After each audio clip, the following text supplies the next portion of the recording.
महाराष्ट्राच्या राजकारणाला कलाटणी देणारा एक मोठा निर्णय शरद पवार नजीकच्या भविष्यात घेऊ शकतात, अशी चर्चा आहे. शरद पवार यांच्या गटाची पुण्यात बैठक सुरू आहे. असं झाल्यास राज्यातलं समीकरण बदललं जाईल. सध्याच्या घडीच्या राजकारणात भाजपाची जी घोडदौड सुरू आहे ती रोखण्याच्या दृष्टीनं शरद पवारांचा हा मास्टर स्ट्रोक ठरू शकतो. शरद पवार यांनी जो पक्ष स्थापन केला तो आता त्यांच्या हातातून गेलाय. मागच्याच आठवड्यात राष्ट्रवादी काँग्रेसचं नाव आणि चिन्ह अजित पवार गटाला मिळालं. पवार हे 82 वर्षाचे आहेत. त्यांना पुन्हा नव्यानं सुरुवात करावी लागणार आहे. पक्षासाठी नवीन नाव चिन्ह घेऊन त्यांना मैदानात उतरावं लागणार.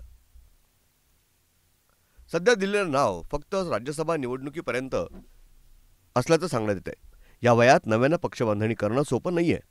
शरद पवार यांचा उत्साह आजही कायम दिसतो, पण त्यांचं वाढतं वय दिसून येतंय. नव्यानं पक्षबांधणीसाठी त्यांना महाराष्ट्राचा दौरा करावा लागेल. आज हातातून पक्ष गेल्यामुळं शरद पवारांबद्दल एक सहानुभूतीची लाट आहे. पण सहानुभूती मतांमध्ये परावर्तित करण्यासाठी शरद पवारांना गावोगावचे दौरे करावे लागतील. नव्या नेत्यांना ताकद द्यावी लागेल. त्यासाठी 16 ते 18 तास काम करावं लागेल. हे सोपं नाहीये.